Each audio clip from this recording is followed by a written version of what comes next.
Chapter 5. Then Deborah and Barak, the son of Abinoam, sang on that day, saying, When leaders lead in Israel, when the people willingly offer themselves, bless the Lord. Hear, O kings, give ear, O princes. I, even I, will sing to the Lord. I will sing praise to the Lord God of Israel. Lord, when you went out from Seir, when you marched from the field of Edom, the earth trembled and the heavens poured. The clouds also poured water. The mountains gushed before the Lord. This Sinai before the Lord God of Israel. In the days of Shamgar, son of Anath, in the days of Jael, the highways were deserted, and the travelers walked along the byways. Village life ceased. It ceased in Israel, until I, Deborah, arose a mother in Israel. They chose new gods. Then there was war in the gates. Not a shield or spear was seen among 40,000 in Israel. My heart is with the rulers of Israel, who offered themselves willingly with the people. Bless the Lord. Speak, you who ride on white donkeys, who sit in judges' attire, and who walk along the road, far from the noise of the archers, among the watering places. There they shall recount the righteous acts of the Lord, the righteous acts for his villagers in Israel. Then the people of the Lord shall go down to the gates. Awake, awake, Deborah! Awake, awake! Sing a song! Arise, Barak, and lead your captives away, O son of Abinoam. Then the survivors came down, the people against the nobles.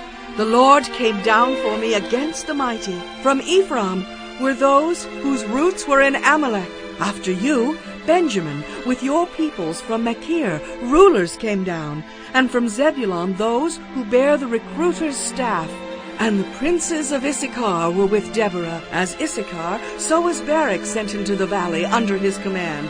Among the divisions of Reuben there were great resolves of heart.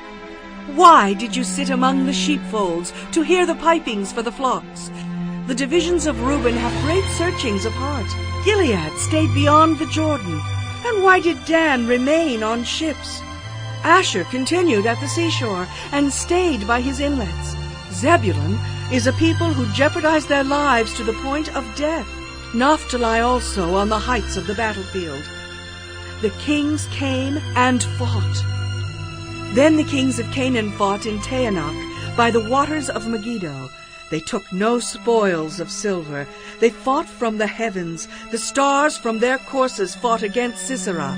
The torrent of Kishon swept them away, that ancient torrent, the torrent of Kishon.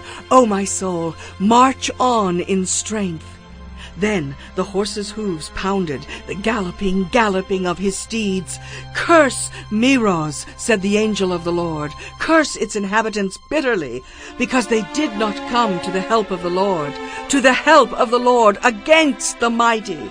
Most blessed among women is Jael, the wife of Heber the Kenite. Blessed is she among women in tents. He asked for water, she gave milk. She brought out cream in a lordly bowl. She stretched her hand to the tent peg, her right hand to the workman's hammer. She pounded Sisera. She pierced his head. She split and struck through his temple. At her feet he sank. He fell. He lay still. At her feet he sank. He fell. Where he sank, there he fell dead. The mother of Sisera looked through the window and cried out through the lattice, Why is his chariot so long in coming? Why tarries the clatter of his chariots? Her wisest ladies answered her. Yes, she answered herself. Are they not finding and dividing the spoil? To every man a girl or two.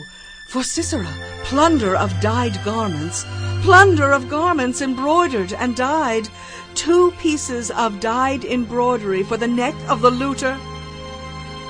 Thus let all your enemies perish, O Lord, but let those who love him be like the sun when it comes out in full strength. So the land had rest for 40 years.